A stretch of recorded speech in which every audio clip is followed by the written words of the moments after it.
Hey, Lauren. Jeannie here. Hello, welcome everyone. I'm so delighted to have everyone here this morning with us, or I should say this afternoon at this point. My name is Lauren Wallace. I'm an education specialist here at the Charlotte Museum of History, and we are excited to welcome you to our very first of the Lunch and Learn lectures.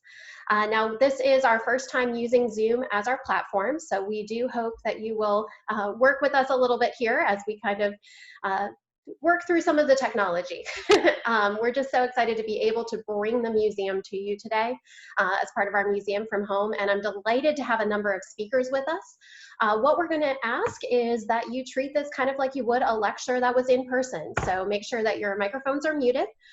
Please make sure that unless you are one of our speakers, that your video is muted as well. That way we can kind of focus on our speakers today.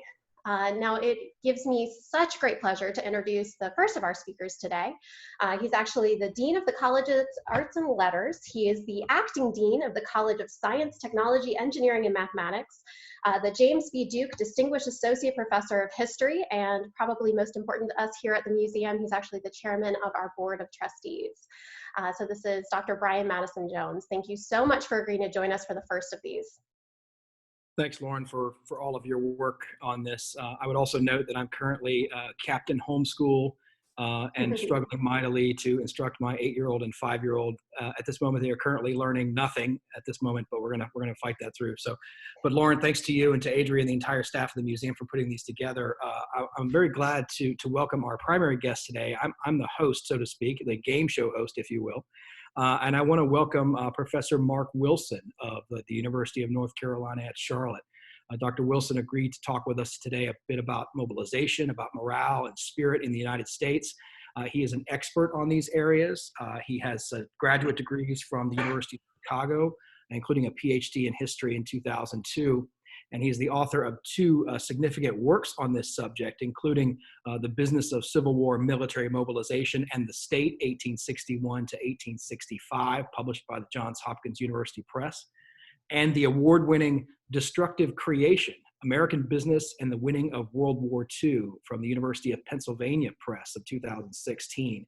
So the museum is very glad to welcome Dr. Mark Wilson. Mark, you out there?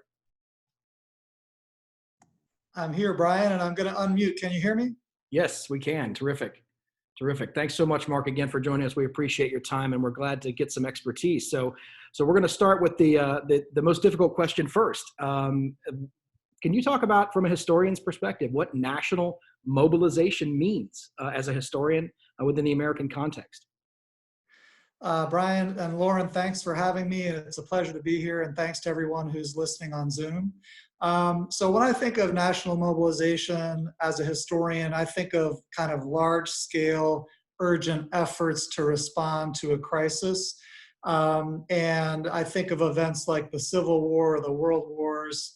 And that's partly because my own work is focused narrowly on military-industrial mobilization, and I'm sure we'll talk about that later. I think it's also worth thinking about non-war or non-military national mobilizations, and maybe the most important of which in US history was the mobilization to fight the Depression, the Great Depression in the 1930s. So maybe we'll be able to talk about that a little as well. And just as we begin, I'd like to emphasize that I think that we're going through a rough time right now, but I think we can look to the past, to the historical record, for cases in which Americans and other people around the world overcame terrible crises, including crises even worse than our current one, by mounting successful mobilizations of one kind or another against those crises. And I think so that we should have some optimism as we work together to address our current problems today. Can you talk about, we'll start off with some of your specific research area. Obviously the notion of military mobilization, which is a concept that historians talk about a great deal as it relates to the actions of the state to deal with a crisis of an international order or domestic order in the realm of warfare.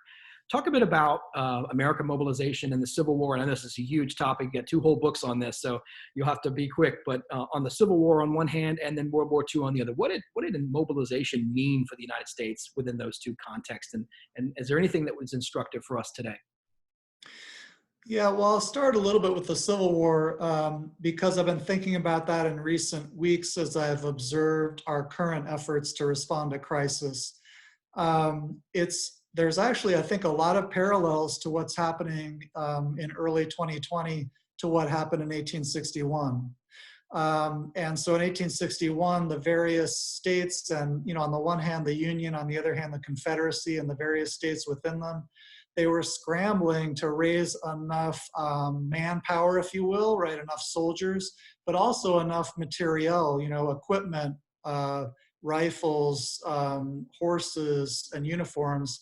And it was a very difficult and chaotic process to try to assemble all that. And the North alone ended up with a 1 million man army. And just think of all the trials that came with raising and equipping that army. But I've been reminded of what happened in 1861 as we watch what's going on in recent weeks, in part in kind of to be honest, a little bit of a negative way. We've seen a lot of chaos as individual governors of individual states are scrambling and sometimes competing against one another to get the stuff they need. That happened a lot in 1861. By 1862, in the North anyway, and I apologize, I know we're in Charlotte, but the North is more my specialty. In the North, by 1862, they kind of figured out that that was a mistake, and they let the US Army come in and have top-down control over getting the stuff that the armies needed. So I've been, to be honest, a little disappointed about what's happened in the last few weeks in terms of lack of coordination, but I think we're probably going to turn the corner. We're turning the corner to a little bit more progress in future weeks. And I think we can talk about World War II more in a minute, probably in response to your other questions.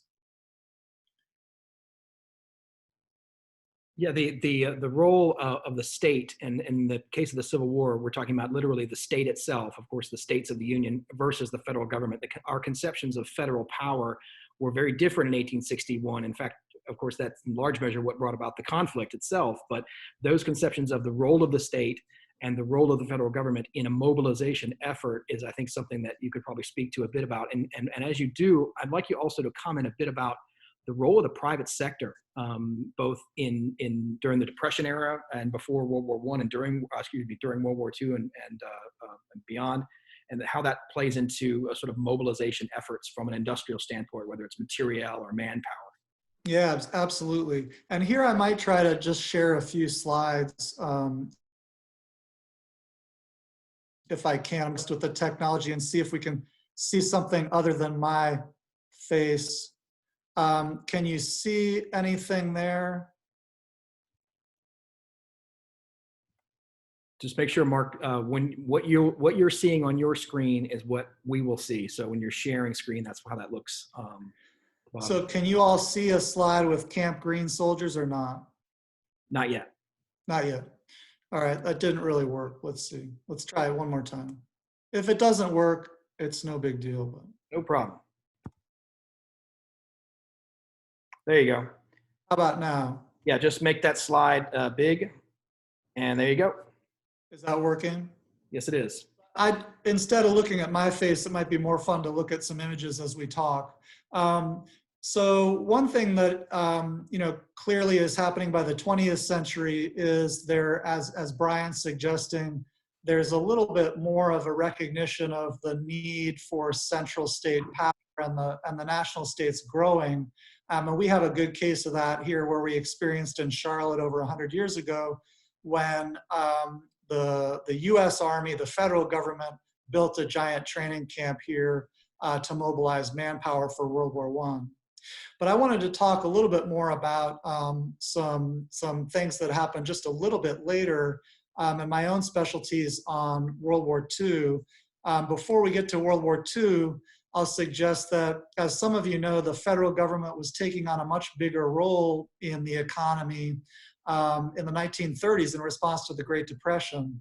and there were massive new infrastructure projects that were created to improve things and also to employ folks, right, in the 1930s. And the Great Depression was a horror show in the early 1930s with unemployment rates over 20%. And we may be looking at some of that in the next few weeks in the United States. And one of the responses that was at least partially successful was this kind of giant push for infrastructure.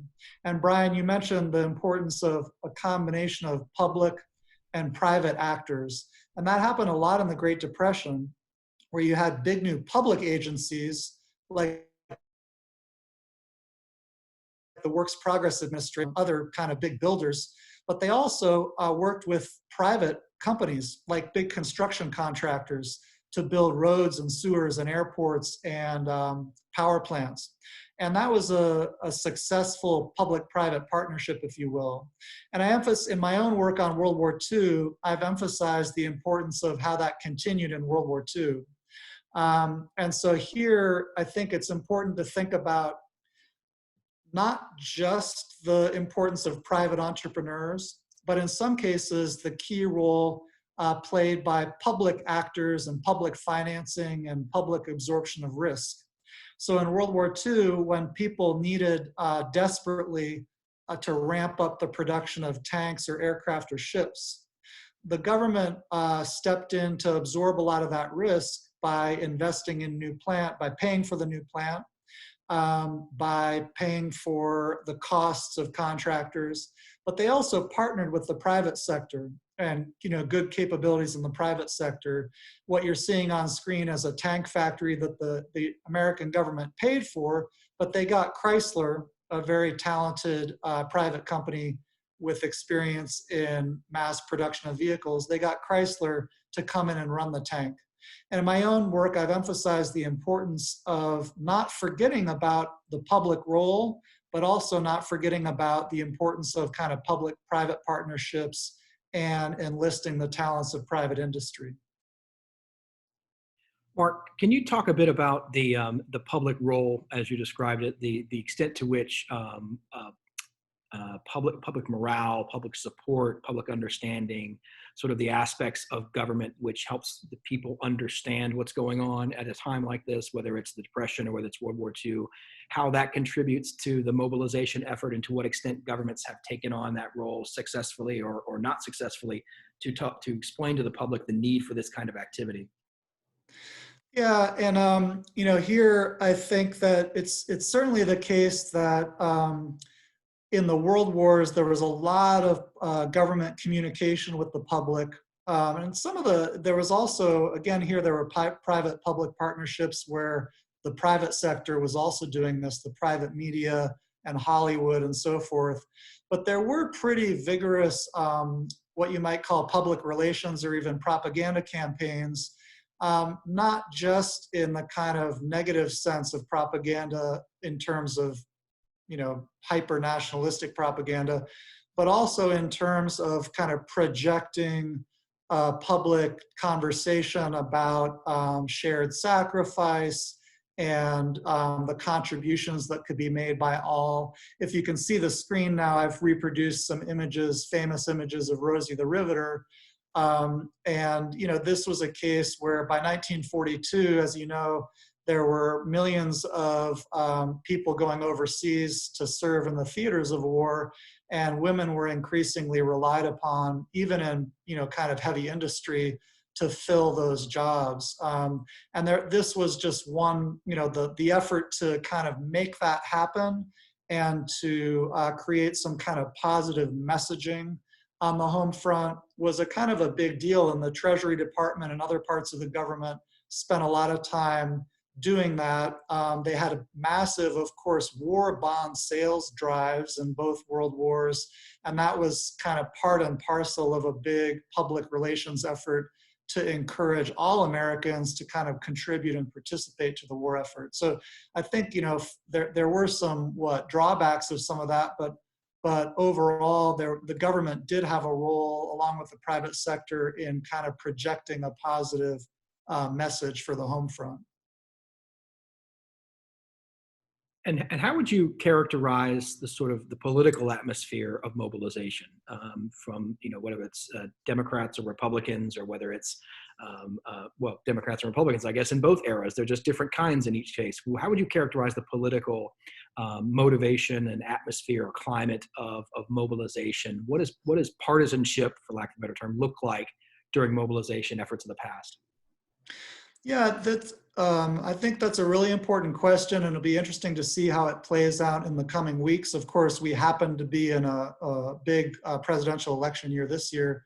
During mobilizations in the past, in the Civil War and the World Wars, one thing that's interesting and perhaps important that happened is party competition continued and normal scheduled elections continued. Despite the crisis. So that, in fact, Democrats and Republicans continue to struggle over seats in the Congress and over the White House, even through these most terrible crises in American history. So that's one point to be made. There was also an effort, I think it's fair to say, at the highest levels to include more bipartisan governance and participation. So FDR in World War II famously brought some Republicans in to key posts in the Navy and War departments, for example, or in civilian agencies. And so there was a little bit of an effort in the mobilization to make it more bipartisan. I don't think we should kind of sugarcoat it and say there were not bitter partisan disputes on the home fronts, because there were. But there was a little bit, I think, of a trend towards bipartisanship. And then at the grassroots level, at the level of the American public, I think there is evidence of some movement toward solidarity and unity. Again, not to ignore all the legitimate and important conflict and troubles, but there was a movement in that direction. And some recent polls that I've seen suggest that there may be a little bit of movement in that direction today in 2020, with a reduction in polarization and a little bit of an increase in solidarity. And we can see if that holds in the coming weeks. Mark, I want to take you back to something you said a little bit earlier and get a little bit more detail on this, because I think it's instructive, especially when we consider the news headlines daily about how many masks are available and how many ventilators are available to meet the COVID-19 pandemic. I want to ask you about the acquisition of material, especially during World War II, when the United States is, of course, coming out of a somewhat isolationist period, doesn't have as large an army and navy at the time. And what does the acquisition of material look like, whether it's steel or rubber, for that matter, the various things that the Army is going to need and the various things that the home front is going to need as well. How did that process go, and what were the kinds of challenges that they faced in the 40s, and how were they met? That's a great question, and of course, I tried to write a 400-page book on that, so I'll just try to be brief. I mean, so there's a combination of methods or strategies that the Americans employed, I think, with great success. On the one hand, they asked existing expert manufacturers to ramp up their production. So you had Lockheed and Boeing and Navy shipbuilders kind of maxing out what they could do and increasing their production. They also, as I suggested before, the government made massive new investments in government-owned factories to make all this stuff, and they brought in expert private companies to run those factories. The government also had in-house capacity at that time, more than we do today, to be honest. So it had its own shipyards and arsenals with which it could make a lot of capacity. And then also, especially after Pearl Harbor, businesses were asked to convert, right? And we're seeing this in Charlotte and elsewhere today, where we have distilleries making hand sanitizer and so forth. Businesses on the World War II home front were asked to convert from making, say, clocks and refrigerators to making machine guns and ammunition, for example. And all of that in combination ended up being enough to win the day. I think it's really important, again, not to forget the role of the kind of expert manufacturers and also the public factories and not just talk about the conversions and the creative entrepreneurs. There are a couple big crises that were overcome in World War II that I think are maybe inspirational that we could think about today.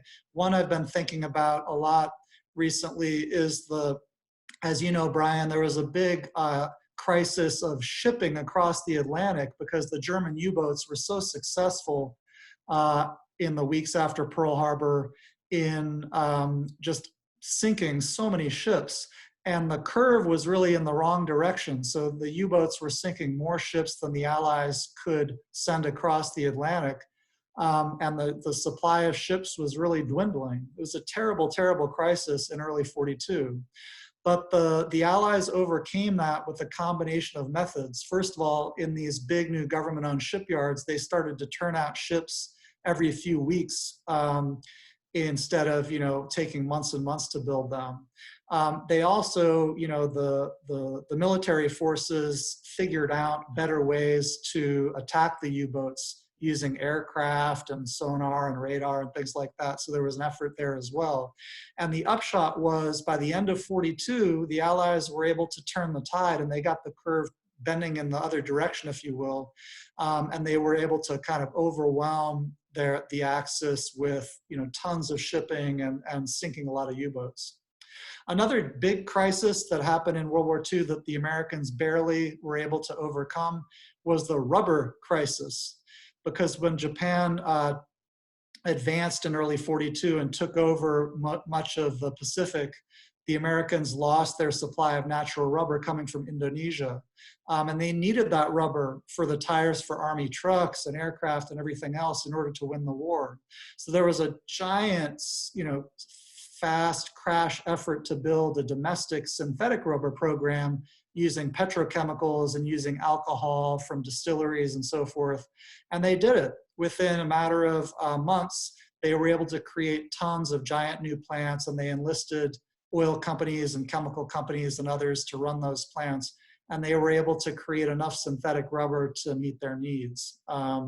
So it wasn't easy, but a kind of a combination of methods allowed the Americans to kind of overcome these incredible crises. Yeah, it's very Eisenhower-esque, the notion of advancing on a broad front, right? You sort of enlist all aspects of American society, from politics to state governments, federal governments, individuals, and private enterprise to make the war effort. And actually, it's the individuals that I want to ask about next. We have a question from the group from Maddie Marshall, who asked to talk about sort of the roles of African Americans in mobilization, both in the Civil War, presumably on both sides, and during World War II. And let's sort of bring some faces and some texture to this issue of mobilization, because we've talked about material, we've talked about dollars, we've talked about production, but people are driving this. What about those people? What can you tell us about some of those folks and how they did this work on our behalf? Well, sure. I mean, of course, with regard to African Americans in particular, they were actually, as many of your listeners know, there was a giant kind of wartime emancipation and self-emancipation project going on. And as I know from my own work, in fact, the Union armies did rely on African American workers to do some of the important work of war fighting, in many cases behind the lines, and of course, in some cases, as war fighters, but they were African American teamsters and construction workers and so forth that the Union used during that time. In terms of personalities, of course, if I'm thinking about kind of African American workers in World War II, some of you know the story of the important labor leader, A. Philip Randolph, and he pushed FDR really hard in World War II to try to make employment practices a little bit more fair across the home front. And that was a tough thing to do, and it was a partial success. But in the end, thousands of African American workers got better jobs and better wages than they had before, in large part because of the work of Randolph and others on the home front. The American Republic is obviously I can't remember the quote exactly, but it's something like democracy is the worst form of government except for all the others. The republic is not necessarily designed for national mobilization. Can you talk about that idea and whether that holds true in your experience and the challenges that a republic like ours, with its representative democracy, with its suffrage, with its checks and balances, how that helps or hurts mobilization efforts? Yeah, I think there's an argument that there's something somehow weak or deficient about American federalism, meaning kind of decentralization of political power, and perhaps about American culture more broadly with its emphasis on individualism, if you will. I think I more or less kind of disagree with that premise, in part because of what I know about the historical record. The truth is that, as I was suggesting earlier, even by 1862, even in the 19th century, there was a successful transition from decentralized federal list mobilization in the North to a more nationalist one that became more effective on the Civil War home front. And certainly in the World Wars, in fact, despite American federalism, there was actually tremendous central state power that was concentrated in the military, in the War and Navy departments, and also in civilian organizations like the War Industries Board and War Production Board. So despite the Constitution and the Federalist system, Americans were, I think, adapting in a somewhat pragmatic way to create national coordination. And I think that's a success story. And then similarly, in terms of the culture, despite all the individualism and despite all the conflict and so forth, without kind of minimizing the kind of some of the reality of that, Americans were able to come together sufficiently and to, if you will, follow the rules and kind of follow new regulations sufficiently to make things happen. So for example, on World War II, there was actually a massive rationing program where Americans couldn't buy as much gasoline as they wanted. They couldn't get as much sugar as they wanted. They had to use ration coupons. Of course, there was resistance to that in black markets and so forth. But in fact, by and large, American culture and Americans kind of adapted to that, and they were able to kind of survive through that emergency and do the things that needed to get done on the home front. So in the case of the Civil War, right, you've got Fort Sumter and then ultimately Bull Run. You've got a war. You've got World War I, where you obviously have unrestricted submarine warfare and the Zimmerman Note, which prompts America to action. And of course, Pearl Harbor at World War II. Those are very obvious threats to the American Republic. What about the not so obvious threats? And obviously we're referring here to pandemic disease, which although we may have anticipated, doesn't show as clearly to some folks. It's obviously it's sinister and it's invasive and it's deadly, but it's also something where sometimes maybe you can't put your hands on. I mean, there's still counties in North Carolina where there are no cases of COVID-19 yet. So how would you characterize sort of maybe American response so far to the sort of the invisible threat, if you will, although it's not invisible in the traditional sense, but it's a little bit more difficult to define. It's not Pearl Harbor. It's not obvious. I think you're right, Brian, and it's that makes it. I think you're right. It makes it trickier, and it may make for a trickier job of creating, solidarity in this case. And so I don't think that's an easy thing to solve. Now, it may be, though, that as we were suggesting earlier, if you have some focused messaging and communication, both from governments and also from private entities, that you might be able to kind of shift public opinion in the right direction on that.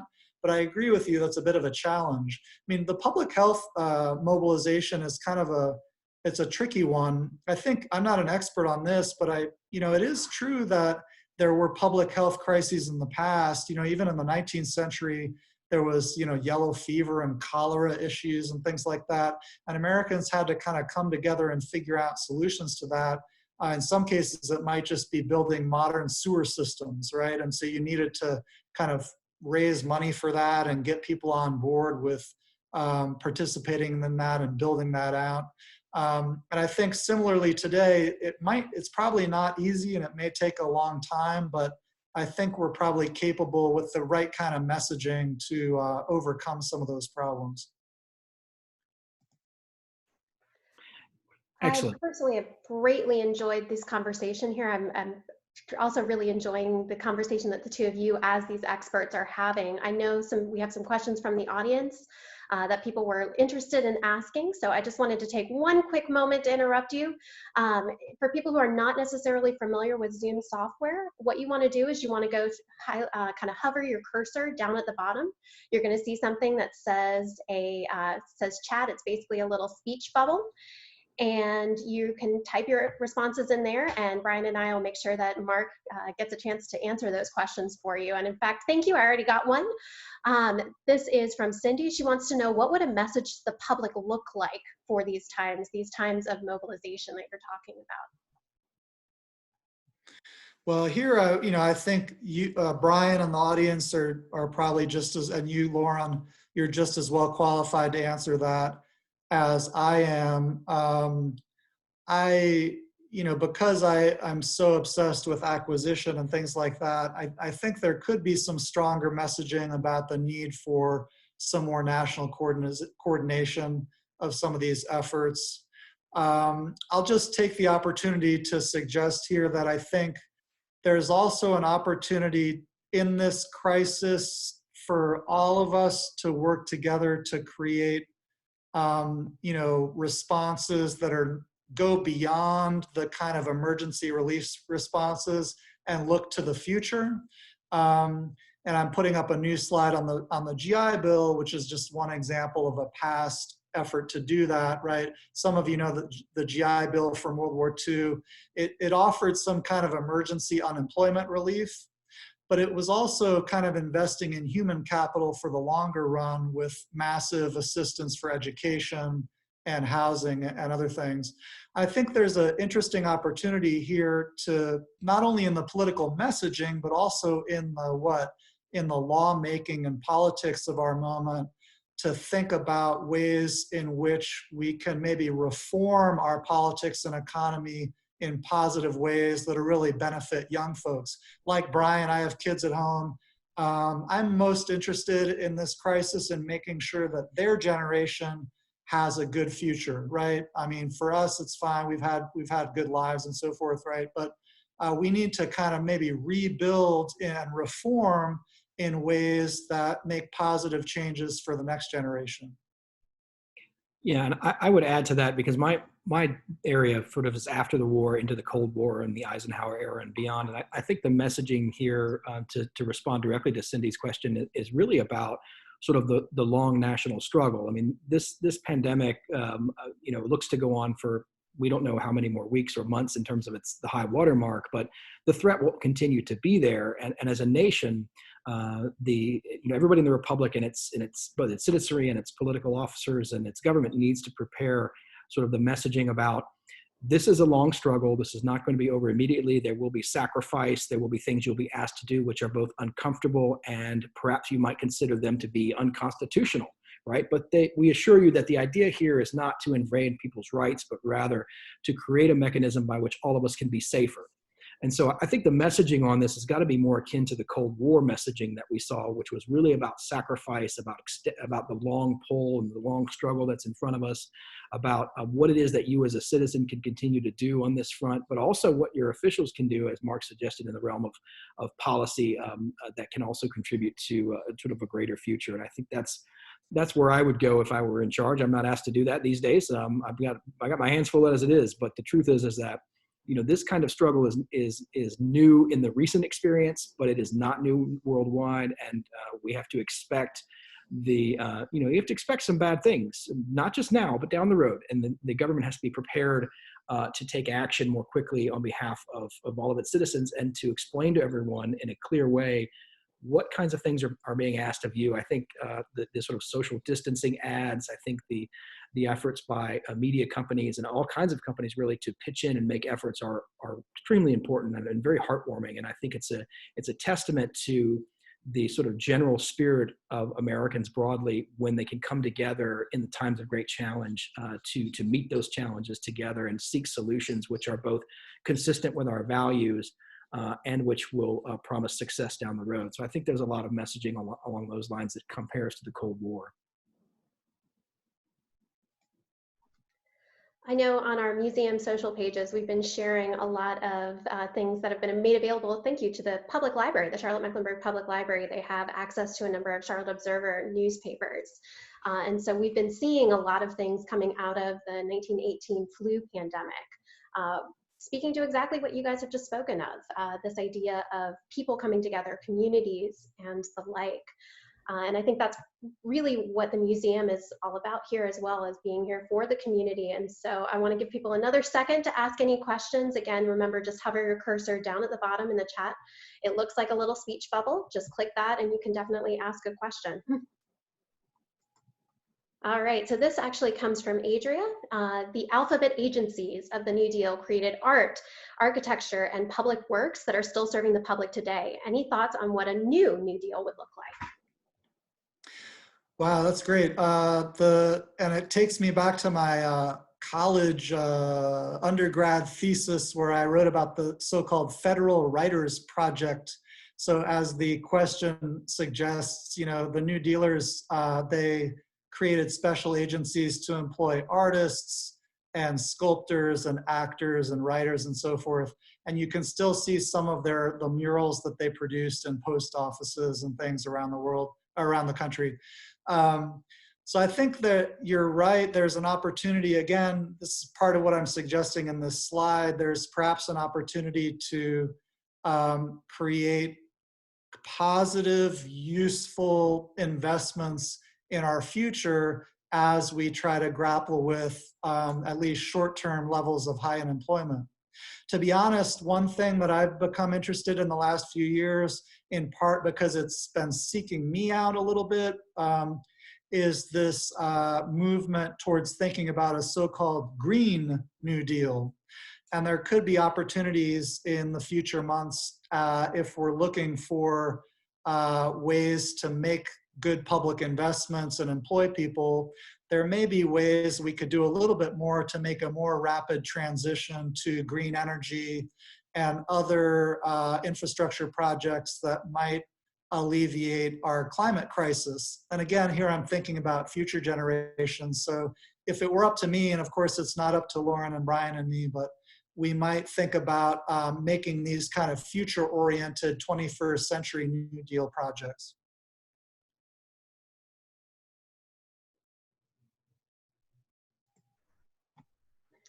Brian, did you have anything you wanted to add to that as an Eisenhower scholar? I mean, I think that the Green New Deal as a concept certainly makes a great deal of sense when you're talking about finding ways to get people employed, when you're talking about you know, seeking opportunities to address long-term issues and so on.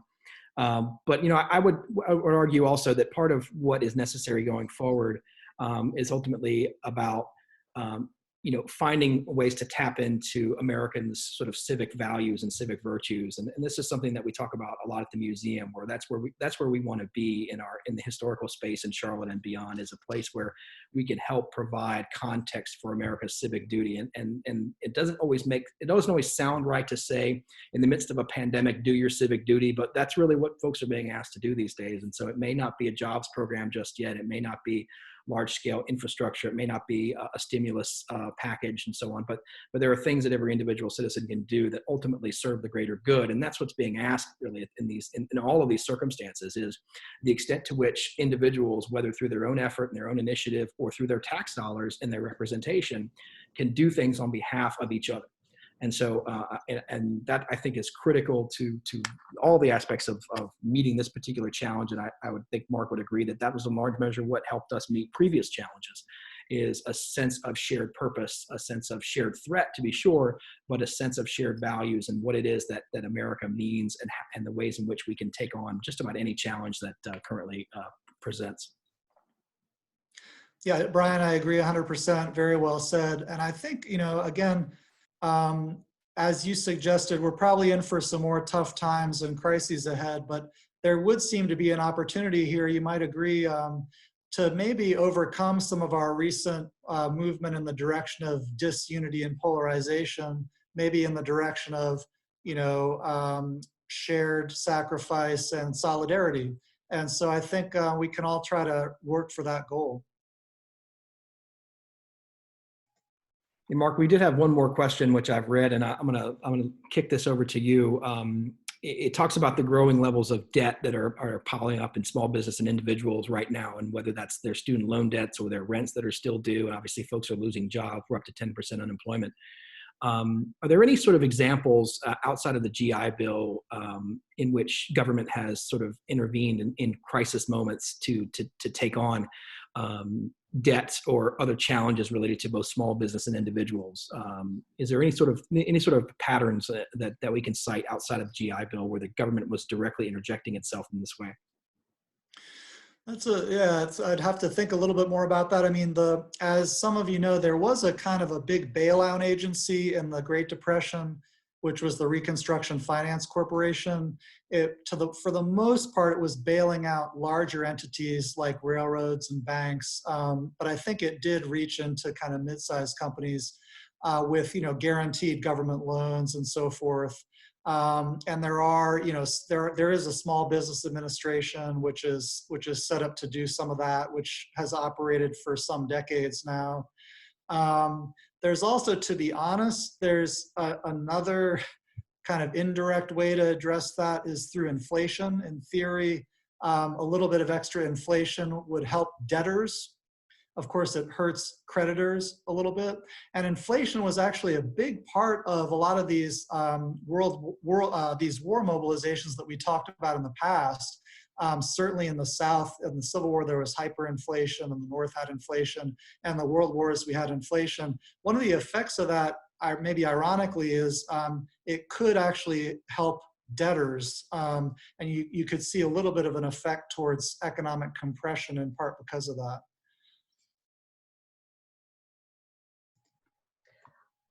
Well, I just want to thank you for both of you for agreeing to talk with us today, agreeing to talk about the history of pandemics, the history of mobilizations of both morale and spirit. We know here at the museum that a lot of people in our community are really struggling to find hope in this situation and are really looking for ways to see the lessons that we can learn from history. So I appreciate you both agreeing to give us this time here and to be a part of our museum from home, quite literally the museum from your home today, and for joining us in this digital endeavor here. I also want to encourage everyone to continue to be involved. The museum plans to continue to be here throughout this crisis, throughout these times, offering up content, lectures such as this. The next one is actually going to be on April 23rd. We're going to be looking at the history of fashion, getting dressed in the 18th century with both fashion historian and textile historian Katie Werlin. So that should be a lot of fun. But before we close, do you guys have any final thoughts that you want us to walk away with? First of all, I want to thank everybody who participated, and especially Lauren and Brian for such a great session. It's been a privilege to be here. I'd like to end, I'm going to let Brian have the last word, but I'd like to end again by suggesting that we should be forward-thinking and optimistic. I think there's opportunities to be had along with all the struggles and crises that we're facing. And again, if I had any advice, it's to try to create more egalitarian, more pro-young people policies to create a better 21st century as we come out of this crisis. And I would, of course, echo the thanks, especially to Mark for coming on and presenting to us. Expertise is sorely needed these days. We need more experts. We need more historians as experts telling the stories of the past in meaningful ways to the public. And the museum is designed to serve that purpose and facilitate these conversations. I want to thank Adria Vogt, who's out there, and especially Lauren, who did an outstanding job putting this all together. And she will continue to be asked to do this again, but it's terrific work. So Lauren, thank you so much. And in closing, I would only offer the basic notion as an American historian that you see repeatedly. The United States faces regular challenges. It's not uncommon in the modern world, and arguably the American Republic has faced more than its share, especially as a global leader in the 20th century, and we've met every single one We've met every single one with difficulty. We've had challenges, but we've overcome those. And I don't think this is going to be any different. I'm very optimistic about the future of the Republic despite pandemics. I'm very optimistic about the soul of America and the ability of Americans to put aside both partisan interest and sort of individual concerns and focus on the broader public. People are social distancing right now. People are staying at home. And that is making a difference. And I think you're seeing that pan out in some of the numbers that we're seeing. So thanks to everybody for joining. We appreciate your time. We appreciate all of your support of the museum. Thanks to Mark and Lauren and Adria as well. And we hope to see you next time. Well, thank you all. And as Brian said, I can't have said it better myself. We hope to see you next time. Bye, everyone.